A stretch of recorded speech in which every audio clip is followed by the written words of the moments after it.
Hello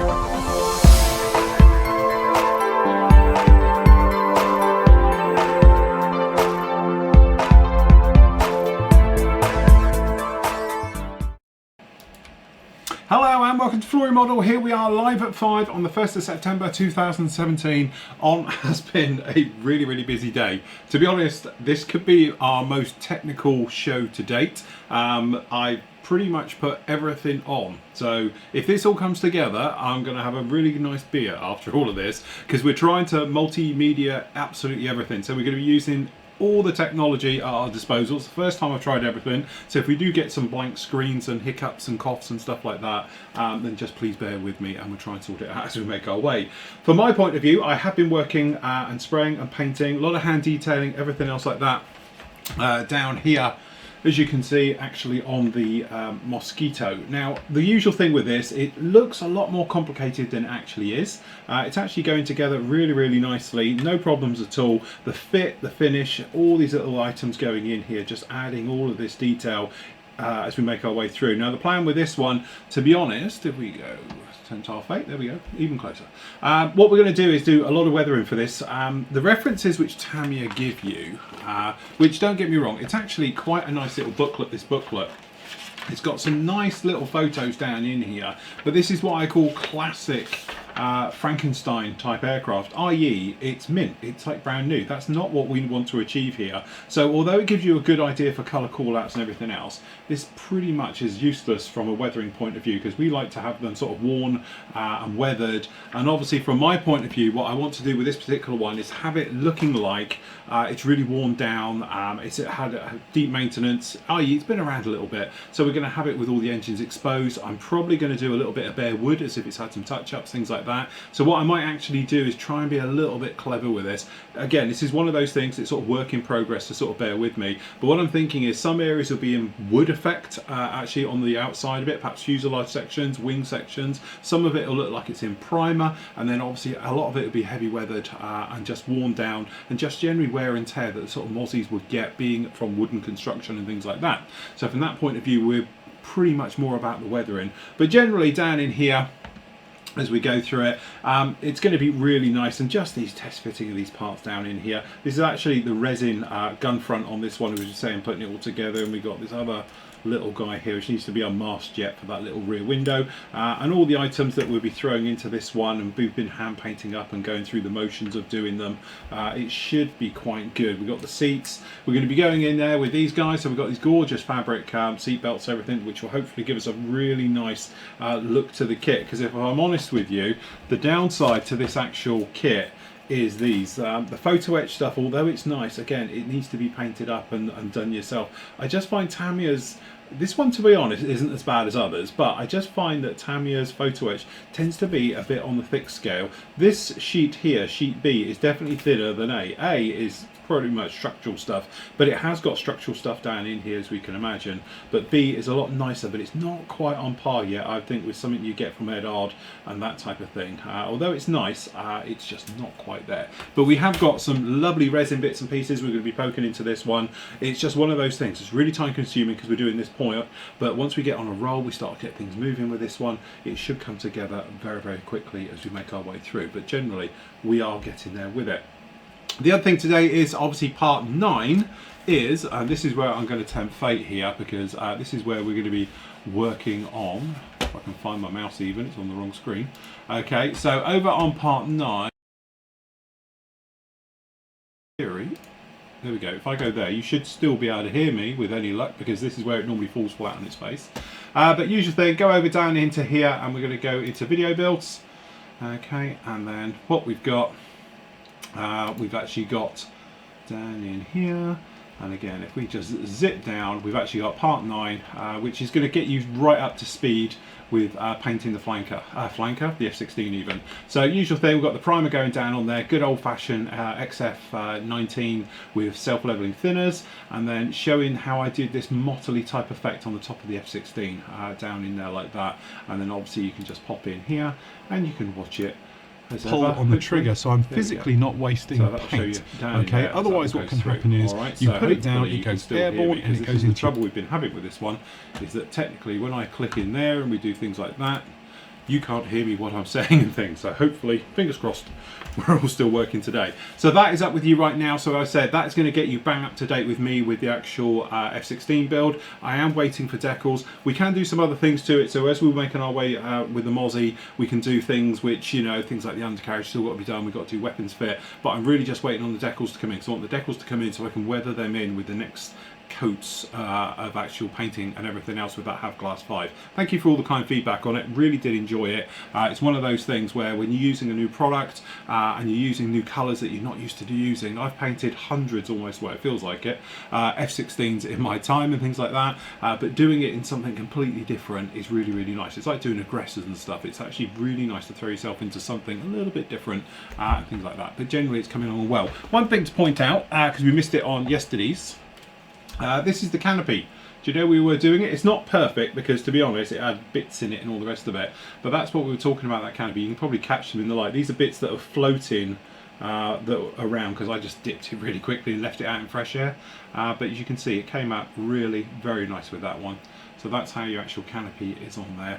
All right, so usual thing with it, just take your time when you're dipping and doing all things like that. Make sure you're prepared, and so when you go through the motions of dipping canopies, just make sure clean area, you've got no bits floating in your actual clear coat as well before you dip it. When you dip it and you look at it, it should be crystal clear, and then quickly cover it over. But don't make it airtight because you need it to breathe. Make sure it's got a breather gap underneath, and just don't touch it, okay? Because otherwise, if you're into that situation where you've got to sand that now to polish those out and then re-dip it, that's when you can get in trouble. So you want good clarity dipping. I'm a great believer in double dipping, as in going back in afterwards and doing it again just to make it even clearer and even nicer, but you don't want to be doing the thing of having to repair mistakes and everything else. You want it to be as perfect as you possibly can. If you have noticed that you've got bits in it you don't want, when you've just dipped it, rinse it immediately under warm water. If you're using an acrylic, wash it all off and then just reset and start again before it actually dries, because once it's dried in there like those bits have, it'll be a bit of a nightmare. But luckily for us, that's not the canopy, that's just the spare canopy for it that we've put on for actually from when we're painting it. We've got the real canopy, which is nicely masked up under here and everything else like that. So from that point of view, we should be absolutely fine. So anyway, that was my day. So you go off and see part 9 and everything else like that. And now, if I said, this is where it all goes, hopefully we'll be all correct. Where is he? We've got our Steve, and now we can actually see what Steve's up to. Hi everyone, I'm Steve Sutcliffe, and this is my weekly roundup of what I've been up to. First things first, it's the 1st of September, which means it's calendar time. And yeah, a lot of you keep messaging me about where I'll get it. Want to know it's out, get an email, I'll let everybody know, so those who are interested in order one. So without further ado, we'll have a look at this September, which is all military. So there you go, guys. September's pin-up girl. So no doubt you'll be seeing that every week. I'll do a vlog. There she goes. But yeah, probably my favourite calendar ever, this. So very sweet. Right, first up, I've got a new kit. I got it delivered last week by Matt. It came up. Obviously Matt, who's now gone in with Phil, and they're doing PM models, as you all know. And like many of you showed interest, I had to go with the P40.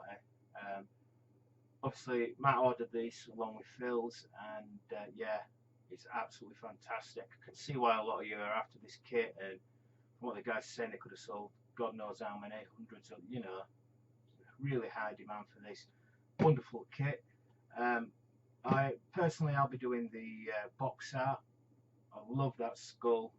I just think it looks amazing.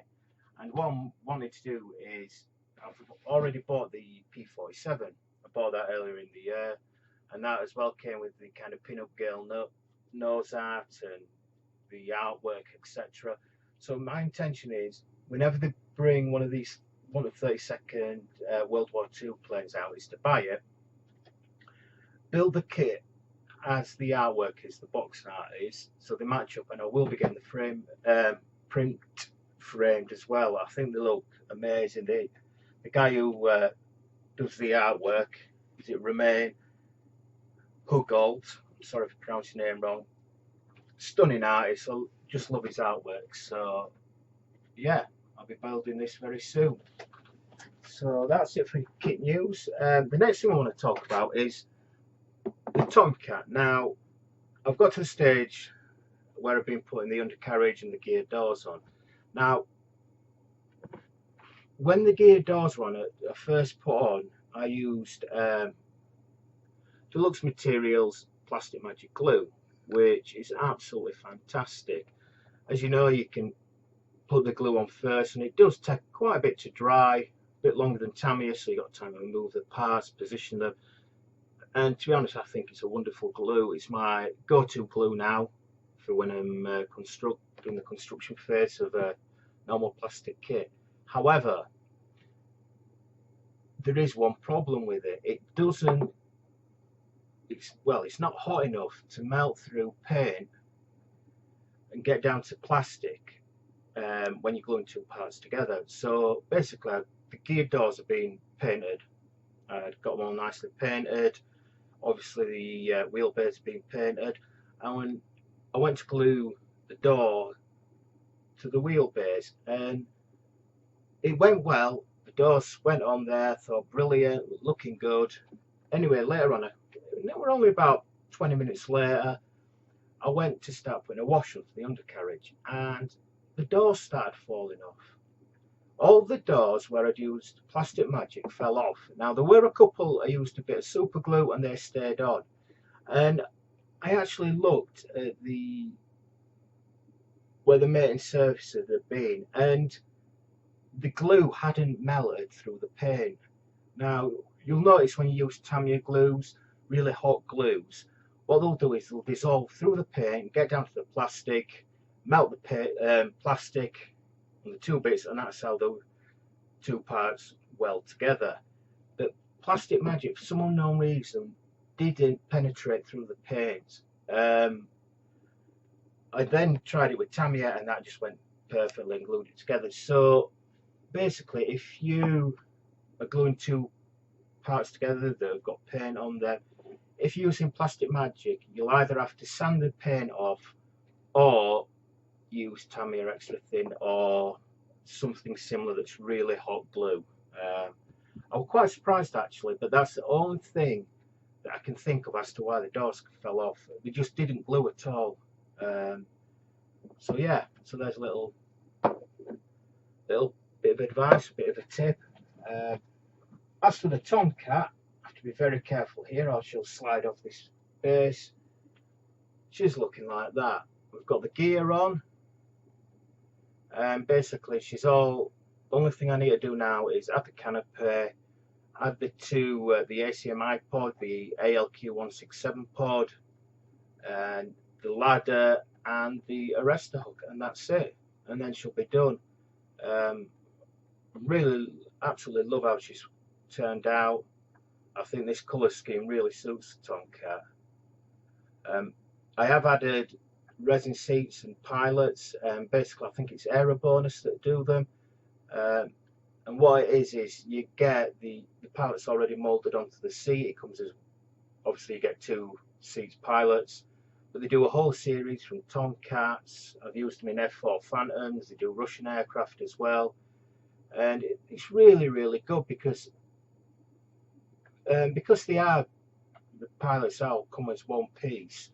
They've put all the straps and harnesses on, so the pilot's all set. You know, it does look really good, because quite often you see people add a pilot to a seat, but they never bother think about putting the harnesses on, and it's just them little details that just, you know, just make your model really. So yeah, so she's looking really good.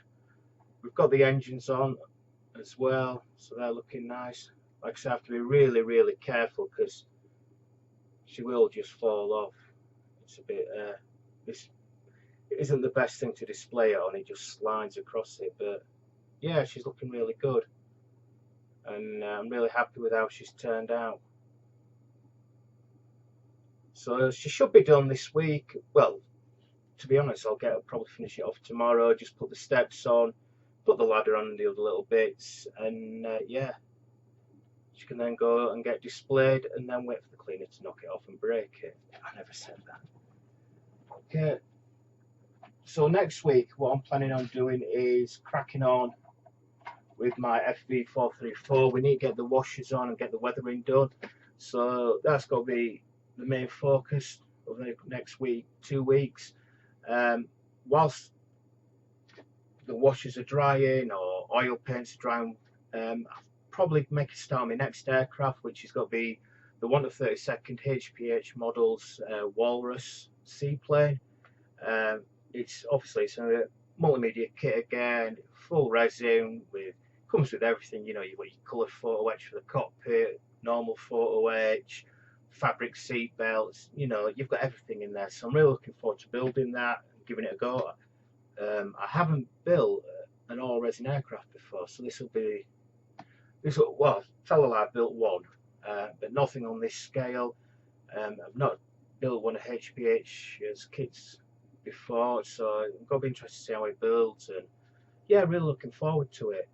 And apart from that, I've decided I'm going to go with the V2 rocket, which will be, as soon as I finish the 434, we'll build Takum's V2 rocket.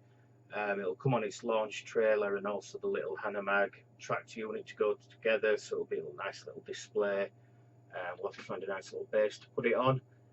So yeah, so that's been about it really. So until next week, happy modelling. Thank you, Steve. Love the job. Hopefully that has all worked. This is one of those things. It's all literally smoke and mirrors now of trying to get all this to work, and I have to queue all this stuff up to hopefully we'll get the right position with it all. Anyway, lovely work. That F14 is looking absolutely stunning. I shouldn't say too much, but I know there's another version coming out. I've heard a rumour from one of my sort of very trusted sources about other versions that are coming out of that one that might not be too long away either. So it would be nice to have the entire fleet if they do the B and then the D as well. That would be an absolute stunning collection to have. And let's just hope that Tamiya now follow through and perhaps do a few other ones, because let's face it, that if they did like a Hornet, that would be nice. You know, if the Tamiya touched a Hornet, but also some of the more sort of older ones like the Corsair, the Crusaders. Don't get me wrong, I know the Hasegawa ones are absolutely lovely, and I do rant about them because they're fantastic, especially for the money. But if Tamiya did it, you just know they're going to be absolutely gorgeous and definitely something to go with. And as I'm working with Tamiya now, it shows. It's just the quality oozes through. It's just this particular kit, talking to Matt about them through us perhaps getting a few, but they are like 200 quid. Horrendous money. The prices for the Japanese stuff has just completely gone through the roof recently, and we know a lot of that is to do with obviously the pound is very weak against everybody, so from that point of view buying kits in is extremely expensive in the UK at the moment, but hopefully they'll drop a little bit, because again this is a beautiful kit, and getting those Tomcats in, things like that, it'll be absolutely lovely. Right, what I thought we'd do is, if I've queued this correctly, is we'd have a look around the forum today, because there's a couple of ones. We remember when we used to go around and have a look at people's work. This week I was having a bit of a moochie around the actual forum, and a couple of builds came up as being final reveals and things like that, and I went back then and had a look, and because we haven't been around for a while, some of them have been overlooked, and this first one, and then do that. Hopefully you can still hear me. No? Yes? Can you hear me? Not sure if you can hear me, guys. Okay, I'm not sure you can hear me. I'm going to pretend you can, and if you can't, you just have to look at the pictures. Okay, hold on. Let me... Yeah, I think you can hear me. Alright, okay. Let's just pretend you can anyway. So, down on here, this one here is John Hill working on Accurate Armour Bedford. It's the UBRE. Okay, absolutely beautiful work that he's done on this one. It's just one of those things where I saw just a glimpse of a photo and immediately I knew this one was going to be something a little bit special. Okay, so I must admit I did lose the track somewhere when I was following along with the actual build, but again it's full resin mixed media one. Okay, and as you can see, some good old instructions, but he's done a little beautiful walkthrough actually on this, pointing out some of the good bits, some of the bad bits, and some of the other bits in between, as we can see. But generally, if I skim through some of the pictures on this one, you can see the level of detail and work that he's put into this kit is absolutely beautiful, and pointing out exactly how he does it. And that's what I was saying about good video builds and photo builds, is the people that really just put that extra effort in to explain how they do it. Okay, so as you can see, he's done an absolutely great job on that one with the actual photo etch work, and then showing exactly how he's blowtorching it into submission. look at the details. It's just the little bits on that, and bearing in mind this is sort of mixed media, you know, resins and plastics and metals and everything else, but beautiful weathering as well, going right the way through down there just to the engine, which unfortunately gets totally hidden. Okay, but as you can see, really nice start to the weathering processes. Nice touch with the oils and the various things on that one as well. And then generally, as you can see, fantastic job, bits of scratch building, lovely rust job, absolutely beautifully done, very, very nicely done on all of that. And then pointing out some of the details in the kits and the various things. As you can see, lovely photo etch work around the back end. Look at that, very, very fine detail. And they're making these parts, and again, they're very fragile and going to break and everything else. So a little bit of scratch building around as well, just to bring it all to life. Absolutely fantastic. Getting the green work on that one, and then obviously be starting into the weathering as we make our way through it. But generally, as you can see, real masterclass in aftermarket or sort of limited run accurate armor type kits, things that I know it terrifies a lot of people, but if you just make the little bit of effort, folding all of that photo etch, which terrifies me completely. As you can see, he's done a fantastic job with the racks, fitting all the parts into those. Beautifully done, all of that right the way down. And then again, getting the weathering and just working its way through the layers. Fantastic, beautiful job. And then as we make our way through to the latter part of the build, it really all sort of comes to life, and showing the details and everything that's gone into it is absolutely beautiful. Fantastic stuff on all of that. Really very, very nice with the actual pumps and the back deck.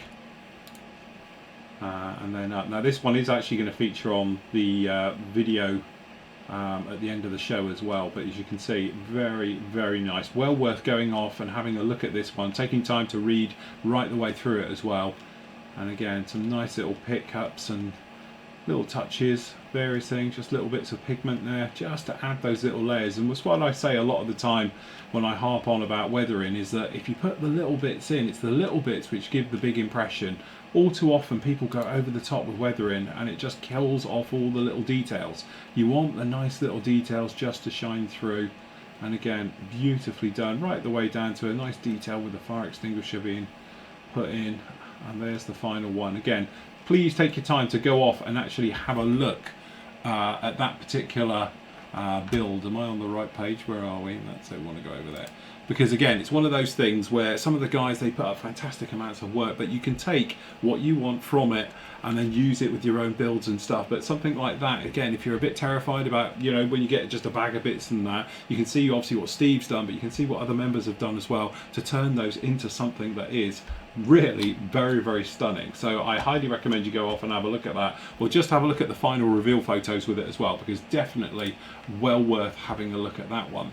Now the next one we're going to look at is something that came up the other day, because one of the members asked about, has anyone done a swimmer hanging out of a helicopter for like a rescue type thing, i.e. somebody in a wetsuit and things like that. One of the members chirped up, which is Chris, and said yes, he's done it, he's done one on it, but at that point I don't think we could show photos. So what I've done is I've gone off to find his build of it, because again, it's a really, really interesting one to sort of follow along with. So when you see this one down here, this is obviously from the Apollo 11 recovery diorama that he's done in 1/72 scale. But again, this is one of those ones which is absolutely fantastically done. Very, very nice build as well. So working our way through, obviously acrylic rod for holding the helicopter up and things like that. Why did that one have two little marks there? Not sure on that. Okay, but as you can see, going right the way through and then converting and updating, or backdating I should say, right the way through to actually bring this helicopter up to standard. And bear in mind, this is 1/72 scale. This isn't some big 1/48 Hasegawa monster that a lot of us have done conversions for in the past. This is actually showing very nice detail on the smaller scale, a 72nd. And to me, that's what makes this one a really interesting build to go right the way through. Again, level of detail inside and out is absolutely beautiful right the way through this kit. But again, just the weathering on the inside, nice and subtle, nothing massively over the top. Okay, just trying to keep it all in line right the way through. Okay, so if we zip through the build, can see, got the actual seeking coming together, glass work around the front, doing the top tints and then masking up. Lovely little bit of photo etch down inside those, which again, no one will see it, but hey ho. Okay, and then the strengthening plates and obviously the photo etch all over the body as well. Really starting to come together on that one. So that is very, very nice indeed. Okay, and then obviously scratch building. Plenty of that involved in this particular build on a micro scale, as you can see. Absolutely beautiful work right the way through. Working on obviously the capsule itself and the inflation ring for that and the actual life raft itself. Painting up, getting them all coloured up and painted in. Custom decals as well, maskings, putting those in, actually painting on the marks, and then the actual capsule, giving it that worn down, heated look, and then the life ring. Beautifully done, extremely well done. And again, this is one of those builds that I'm apologise, it slipped by me completely. Okay, wash going on, just starting to weather it down, bring out all those details, and we were saying about crew figures in there as well. Then onto the base, showing about the base, cutting it all out, so obviously to fit it in, and then obviously how to mount the actual helicopter itself, and then water techniques. A lot of people often ask about water techniques. I haven't got a clue. Come and have a look at this build at detail and you'll see all about it. Some little videos on it as well. And then obviously there it is, all going down there, giving that gorgeous water effect. And then again, absolutely lovely with the wake caused and the helicopter being put on there. And what I'll do is, I thought he had another photo of that. Has he done the, let me just find Chris's reveal. And this is what it looks at the end. Hopefully, sorry, I've been to the end. There we go. Absolutely fantastic. Very, very cleverly done. And again, you've got the crew hanging out the door. Beautifully done, very nice. And again, this is one of those things where if you was just to look at that photo, it's very hard to know the scale, and that's what I was saying about a good scale presence with these ones. To me, the sort of pinnacle point of doing a model and making it right and to feel right is the bit where I would say that's 1/48 scale. It's only because we know it's 1/72 and all the rest of it, but if you look at the photos, to me it's 1/48, and to me that means it's a winner right the way through. So from that point of view, congratulations on those, because they were both absolutely stunning videos, builds, photo builds even. So if you want to go off and have a look at those, please have a look. I'm going to put links to them all below this once we finish, because obviously I can't do it until, because we're live, but afterwards I'll come back and I'll put links below those for those builds, and obviously the final reveals and everything else like that at the end, because again, really absolutely very, very nice work from you all. Right, that is about it. So now we can get on with the questions. Hopefully, if I can get into my phone now, come on. There we go. So if this is still working, if we're all still working, let me check. Are we all still? Yes, I can hear myself. Anyway, questions up. So David was saying about these. So in theory, we can open these up. These are the shadow boards, as you can see them, and it's how you actually can store your sprues. Okay, now the reason he's saying about that is obviously I've got a giant pile of sprue and everything else, and I have seen something like this in the past, if I'm honest. Okay, but my point to it is, sorry, we need to go back a little bit, so I need to do that and then get rid of that, and we'll need to go there. Is that it's fine as long as you got nice straight flat sprues and you can just stand them in, and then I do tabs, I just write what they are underneath. My problem is what happens when you do this. So if you've got one that is more akin to this type of shape, okay, that's not going to fit in one of those things. And the trouble that I think everyone's going to find now is with modern slip molding, molds don't tend to be the old-fashioned flat like that they used to be. They tend to be all over the place to allow for slip molding and stuff like that. So more and more you're going to find where you've got this, you know, corrugated look, and to be honest, like the F-16 one, when we were doing that one, some of them were all over the place. So I can imagine it works quite well for sort of normal stuff, armour, which tends to be a little bit flatter, but when you're into aircraft shapes and that, how's that going to work in the grooves? Because it's going to jump over to the next one and things like that. I see the point of it, but honestly I think it's a bit like reinventing Tamiya tape. You know, Tamiya tape's very good, why does it need to be reinvented? So it's a bit like you could go out and buy tabs pre-done, printed in sheets, and then you stick them on your sprues. Again, I just stick it on with a bit of tape. But is that because I'm tight? Perhaps you guys aren't tight like me and you prefer, you know, to buy into these things and go out and do it. How much was it? It wasn't cheap either. I think it was quite expensive. And with shipping to the UK, I think it was positively horrendous. Okay, so David says, yeah, it looks great, but 30 quid to the UK. You see what I mean? And we know it's just literally a, I don't know, vac form. Okay, Chris says, hi Phil, I'm current aircraft build will finish with the avionics bays opened. On the outside doors is a large decal. We'll need to apply. The decal will be need to cut as the doors can be opened. Is it best to apply the decal? Applying setting solutions, wait 100% for it to dry, and then cut it. Mark incisions would be better to do it when it's still wet. Don't try and do it when it's wet because it will drag and tear and it'll be an absolute nightmare. I think you've got a couple of options for that one. When I did mine, I've had a couple of them recently and I've had bits of decal over them. I tend to cut at them first. So what I'll do is if it's a big one, I'll measure it, get the calipers out, I know what size it actually is, and then I'll physically cut it.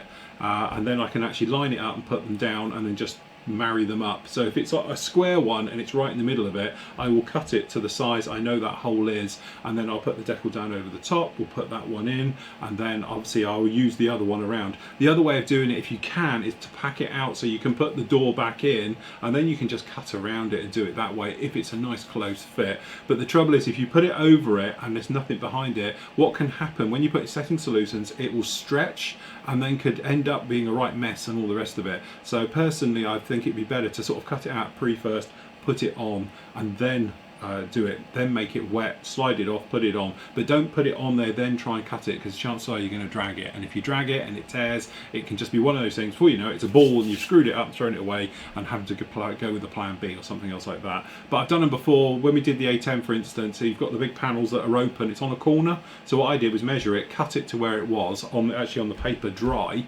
okay, or score it certainly, and then put the wet one on, do the big one which is like a corner piece, and then the other one we took off and then put onto the door that was open, which wasn't even on the aircraft, which was completely separate. Just make sure you get them the right way around, because I did it and I had it on the wrong corner, so I had to somehow get it off and then flip it over and do it again. So you do have to be a little bit careful with them. Okay, next, Craig says, hi Phil, can you please set the clock? I've done it, I know I forget. Okay, we're on about the countdown clock that's actually on the main site, which is, hold on, did I do it? Let me just double check before I make a bit of a fool out of myself. This is why I like the forum, I don't have to scroll. The forum, it just does it automatically. Okay, hold on, if I go like that, hopefully you can still hear me. There it is, it's over here. So it's saying 2 days, 18 hours, 28 minutes, 4 seconds for the next one. That's on Monday for the live at 5 build. Okay, so not live at 5, it's going to be the Monday build, 1 day build. I'm going to do the F4 Phantom. The reason I don't do it immediately is because I don't want to say I'm doing it and then I can't for some reason, because I know people will hold me to it. I only ever set that when I've got it set in stone, i.e. I've made arrangements, everybody knows I'm going to be filming live and everything on Monday, and that's why I do it. Until then, it has been carrying on in reverse. I don't know why, it's a settings change, so I had to go back in. So now what happens is when we go live, that will stop.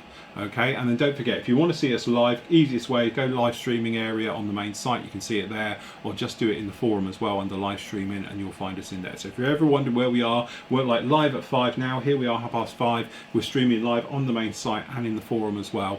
Just go to those two areas and you can always watch us as we do it, okay? Okay, so right, so Gavin says, hi Phil, do you have a preference or a recommendation method for removing the adhesive from Edard self-adhesive sets? P.S. The new sounders are absolute miracle tools. Thank you. I'll be honest with you, I tend to keep them. If they're sticky, I usually just go use it. So I add a little bit of super glue to it and then ping it down. I don't just use the glue because I find it can come off. But if it is one of those ones where it's purely self-adhesive, like the backing layer, the black one if you like, before the colour one goes on front, then I would do it. What I would then do is get a little bit of super glue and then just spot it on the inside and then press it on. you're good to go. If you did want to take it off, then obviously you could probably use debonder will do the trick with it, or you can actually buy, I have got a bottle of tar and glue remover that does the trick, but just be careful because tar and glue remover will also take off paint if it's not sealed. So just be careful with colour decals, things like that, that are actually onto clear photo etch and various things, because otherwise it might just smudge it and make a mess of it. So, but personally I usually work with it. If I bought the set that is adhesive, then I'll just add a couple of spots of super glue and then I'll go around and put it down and onto it and away you go. Personally, I don't like them. I prefer them not to have the adhesive, so then I can actually use a bit of either, you know, super glue it down in position, or I can actually use a little bit of PVA glue just so I can get the dials and everything, and you can maneuver it around exactly where you want it first. I must admit I'm not a fan of it. I like the idea of it, it's just that if it grips and bites with the way they're printed like a photo, when you stick it on you can't get it off again because you just rip it off and you're left with metal and blackness and things like that. So personally I wouldn't trust it. Robert says, hi Phil, I promise to keep it short this time, thank you. What is the best alternative to Mr. Metal Colour paints? Love the dark iron, but it's tricky to get in the States. Any suggestions? I found out I've been subscribed for over 3 years now. When and where did that time go? Absolutely, I'm the same. I've been doing this 15 years in October. Where did that time go? Right, so the dark iron colour, I'll be honest, is pretty much it. If you want that nice dark iron that you can then go from black to making it a metal colour, yeah, that's about all you're going to do. The Mr. Metal Colour range is really the only one. Other ones that do it, if you are in the States, Model Master Paints actually do a buffing series. Have I got some? I used to have some, which I don't know what I've done with them now. I've obviously put them down. Back in the day, getting hold of the guns ones was really tricky as well. So I think Hans actually sent me over some of the Mr. Metal Colour buffables, but make sure they are buffing. They do two types of them. One says it's buffing, one is non-buffing. In the UK they're readily available, but it was always the non-buffing variety that's only available in the UK. The buffable ones were only available in the US because the UK importer didn't bring in the buffing one. So if you're in the US, have a look at the Model Master range, but just check it. Make sure it says buffable, because usually it says on the label non-buffing. So you want the ones which are buffing, and I think the part numbers are really awkward because I don't think it tells you a difference between the two. Okay, and is that it? No, next page. Gonna say I thought we was low on questions today. Okay, so Max says, hi mate, a bit of a tech feedback for you. Not sure if you changed something on the settings on Thursday, 31st live at 5. The microphone settings were different. They were, yes. Okay, I'll be honest with you, I did say at the time, I played with the settings. I was trying to cut out the fan noise by clipping it at that audio level, at the decibel the fan is. I've taken it off today so I don't sound as muted and like I'm in a different room, because obviously I've got no idea until I listen to it back. The other trouble as well is because we're streaming live, the compression which YouTube uses plays havoc with all the settings. It's not like when we do, as I said before, this is no different from when I'm recording off the cameras and then it feeds over to the computer. But when in post, I can deal with all the audio, but doing it live, I can't. So that is the trouble. But I've turned them all back to default again now, so hopefully we're nice and clear with a bit of fan noise. Don't forget, winter's coming, literally. Targaryen, but the winter is coming, so hopefully the fans won't be running half as high as they have been recently. It's a lot cooler at the moment. Okay, so Eric says, hi Phil, working on PM models. I'm amazed how quick on the order matter of the P40. Afterwards, hold on, I've replied to you, haven't I? Yeah, what it is, you've clicked on the wrong bit. Make sure when you're ordering, hold on, if I go like this and then we go over to here, hopefully you can still hear me. Right, go down to PM models. Okay, loads up with our little page here. We've only got one item into it at the moment, but we will sort this out next week. Down here it actually says option with UK postage is 81 quid. That's signed for, tracked, insured, all the rest of it. Okay, and it says there with EU postage. So you just do the drop down boundary and you should have asked for EU postage, 96 quid, fully insured and tracked and everything as well, okay? So that includes the postage cost, so it's 75 quid plus the actual things, because it's UK is £6 and then rest of the world is 21 quid, all right? So if you are after it, just make sure you click the right one. What I will do, I will send you over an invoice later for the extra bit of postage, and then we'll all be square and good to go like that, okay? But make sure, guys, when you're ordering, you actually have your correct postage rates and up there, because otherwise we can't send it unless it's right, and it causes a little bit of hassle for us to go around and sort it. And okay, so Nigel says, hi Phil, got a problem, wonder if you can help. I had a paint blockage on my CR Plus, cleaned out the needle and clear, but still getting bubbles around the trigger. Now this around the trigger thing, I'll be honest with you, is something I have never ever had. Okay, I've never had that problem come up.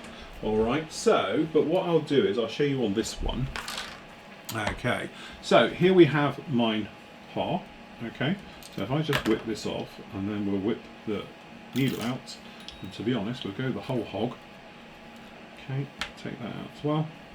Okay, so what you want to do is take the back off. Oh, great. You know that tool that you never use? You know, that tool that comes with the CRs that you never use? This is why you need it, okay? So you just put it in there like that, and then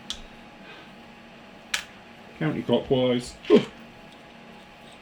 you can take the back off and the trigger out. So when you're looking down into it, I hope the camera's going to play ball, you can see a bit of daylight down in there. You've actually got the seal set. I'm imagining, is this why I did this one, or is this for the other one?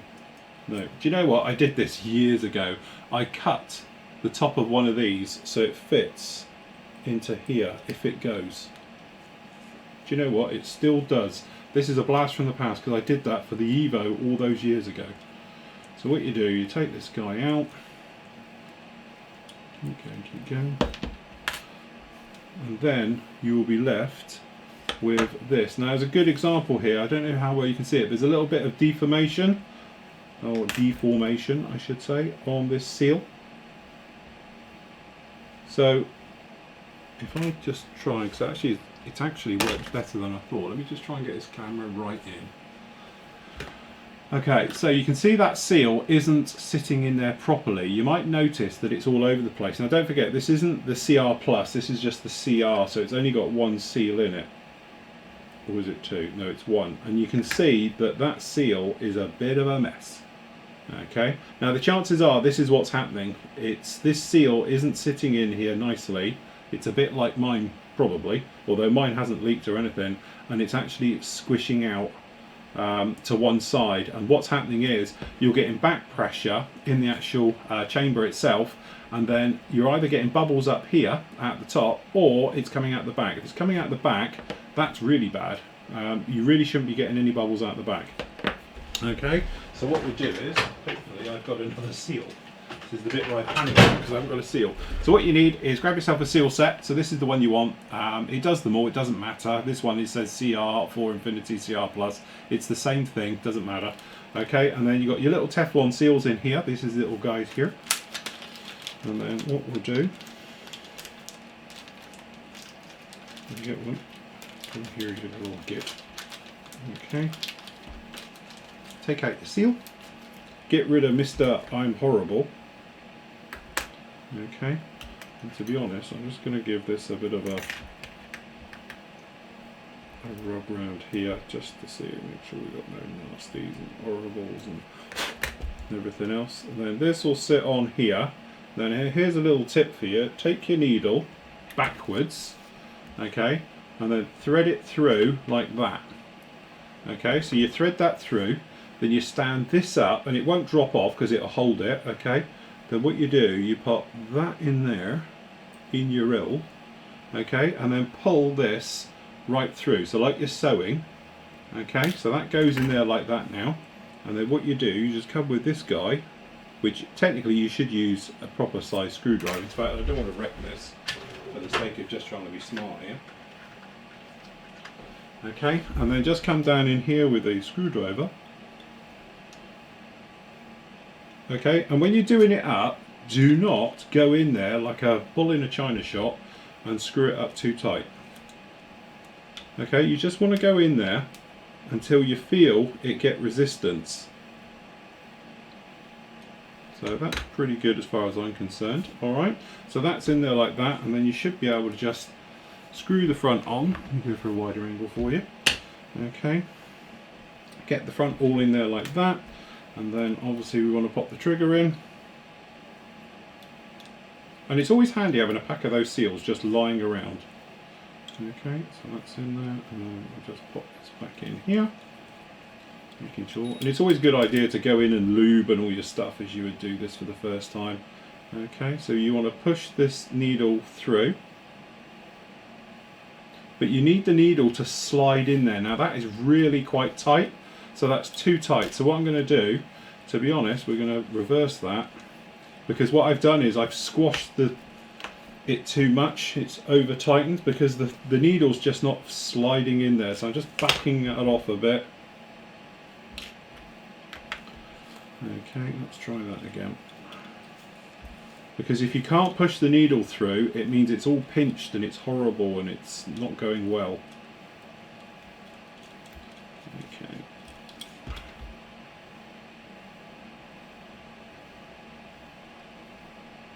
There we go, that's now just sliding through there with no resistance at all. So now you put that on, and then what we'll do, just drag that off. Alright.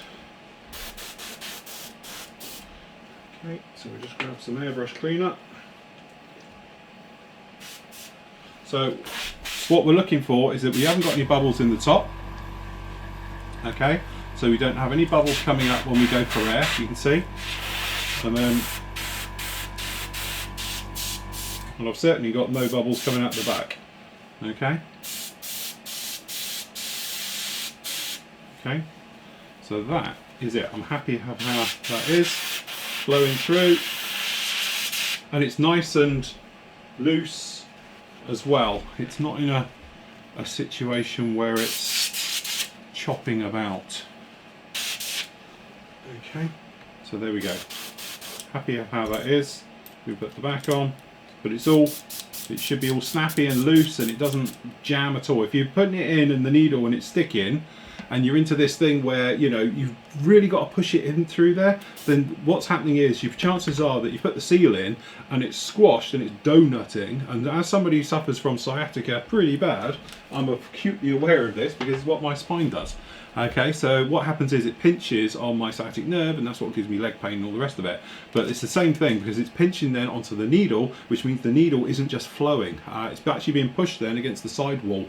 Also, somebody asked me the other day about you get little drips of paint coming off the end of your needle. So when you just go for air and you push down, you always get a spit. What can happen is if you've over tightened that rear seal, it's pushing the needle off to one side, okay? Because the donut, it's in there and it's literally pushing it across. So it actually is holding the actual tip. Instead of it sitting in the middle, it's pushing it off to one side, makes a tiny little gap. You get then the paint just travels down the needle. It builds up on that little thing, causes a little dome. It's not enough to drip, but when you push for air, it just spits. That's probably what it is. It's just that rear seal has been over tightened.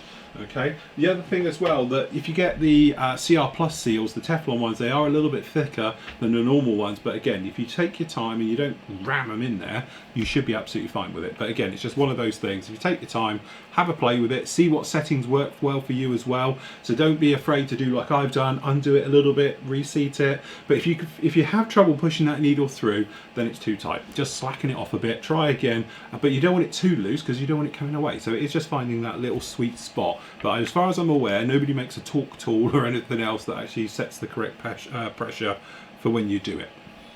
There we go, that's the one for today. Hi Phil, the 148 scale Hobby Boss correction nose is being released by Red Star Models. Information can be found on ScaleMate's website or the Red Star Scale Modelers Facebook page. Apologies if already discussed. No, not at all. Absolutely. Well done, Chris. Thank you for that. That's good information because I'll need to get one. I'm looking forward to receiving my kit from P&M. Oh, you're one of the lucky ones, are you, that got in there quick? Okay, next up, Chris. ScaleMates, Red Star. Oh God, I hate pressing links. especially when you're live. Okay, we won't do that one. Neil says, hi Phil, another question about your new venture. Don't ask me, talk to Matt. You've mentioned a few times you can get most things, but there is minimum quantity, or do you have to wait for orders to come? E.g., I would like the HKM 132nd, overly sized, massive, really expensive B17. I have to wait for the order to come in. Again, this isn't a problem per se, because like me and Matt are quite happy to put in orders, but obviously like any business there is a minimum order. So like if we're buying off a particular one in the UK, it's like 250 quid is the minimum order, which obviously when you're buying like we've been doing over the last couple of days, that ain't a problem.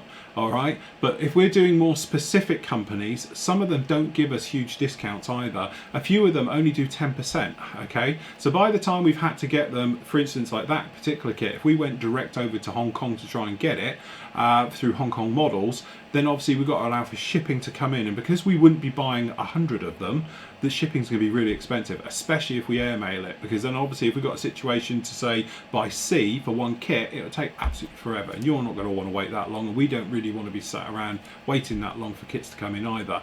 So what we tend to do is grab them whilst we can. Something like that we might be able to get from another source in the UK, but discount would be very, very minimal on it. What we're trying to do to you, like I was explaining yesterday, is to be able to bring you bargains, because let's face it, you can get kits absolutely anywhere, and a lot of places online are discounted already.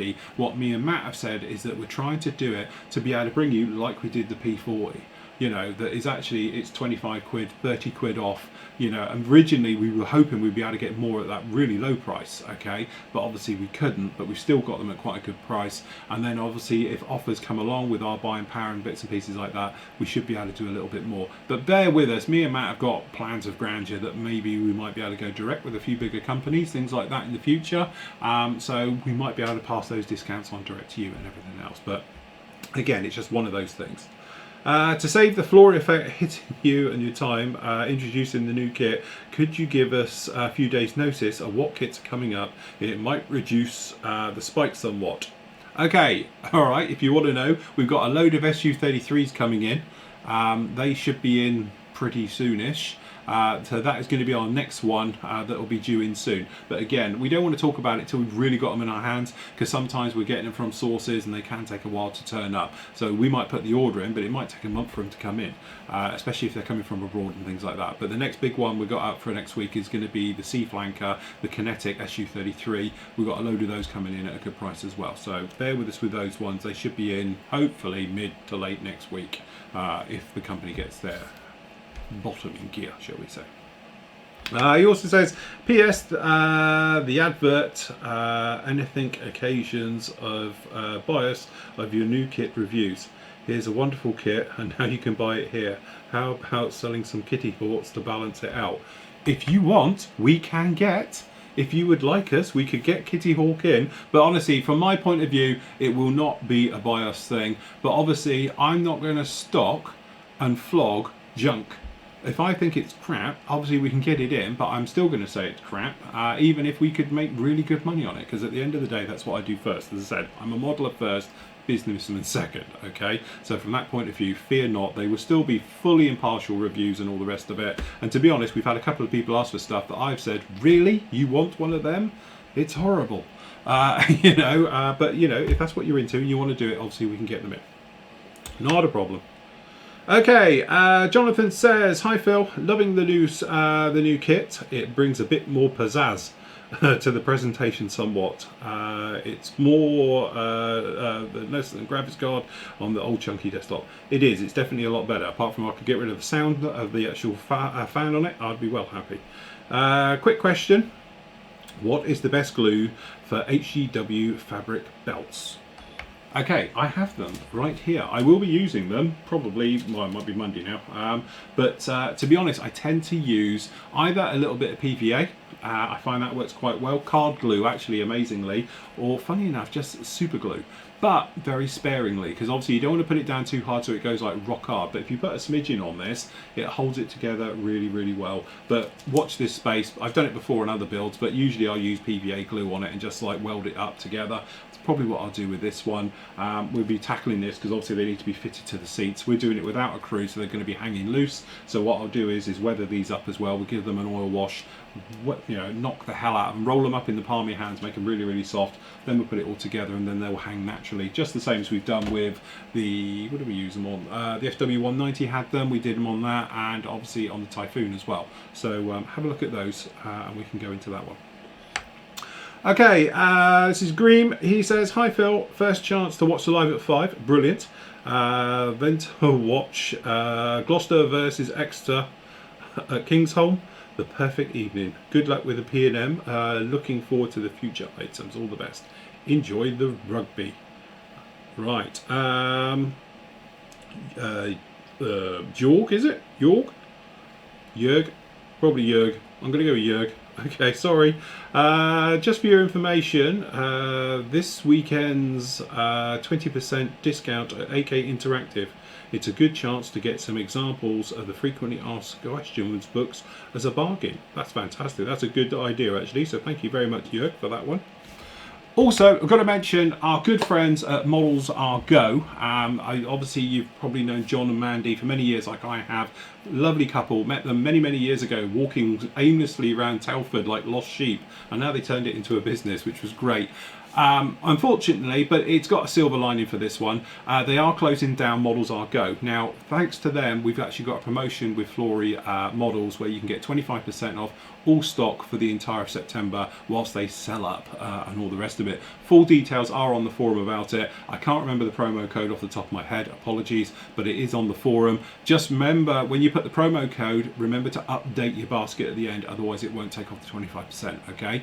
But big congratulations to them. They're moving on to bigger and better things because actually they're working with foster children, which is something very, very close to their hearts, and I know they've been doing or trying to sort out for a long time. So obviously doing that and having a shop isn't going to work, so obviously they're giving up the shop to do that. But big thank you to John and Mandy again. They've given me many, many years of pleasurable service buying off of them and doing various things, and they've worked with us in the past doing donations and sponsors and various things as well. So a big thank you to those and good luck with those in the future. But if you do want to get yourself a bargain, please pop over to them.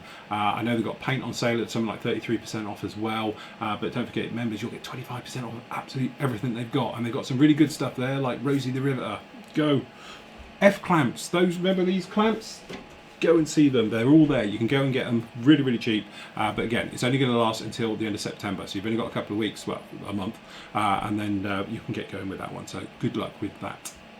Right, that is about it for today. So you asked for it, that means you're going to get it, or hopefully you will get it. I've actually done the montage video for the end like we used to do for this sort of outro with all your great work from this absolute week. Last up, over the weekend I will be in touch with all of you for actually your names and addresses for the thing. Admittedly, I should have done it yesterday, but I got caught up with other work and didn't get a chance to do it, but I'm going to sit down and do it over the weekend. So don't shoot me with PMs, and don't shoot me your address unless it's got your name on it. Make sure you've got your name and addresses all in one section so I can cut and paste it, because that just saves me so much time and everything else like that. So till later everybody, happy modelling, take care. And hopefully you can see this. Falling like I'm wasted. My heart grows heavy. Don't taste me rushing and keep your words naked. You got me blushing. And you forever I'll follow. You'll be my holy ground. You forever I'll follow. In the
guys, Monday, Labour weekend. Obviously, have a great weekend. I'll see you all Monday. So join me at midday, live build with the F4. Have a great weekend though, everybody. Happy modelling. Take care.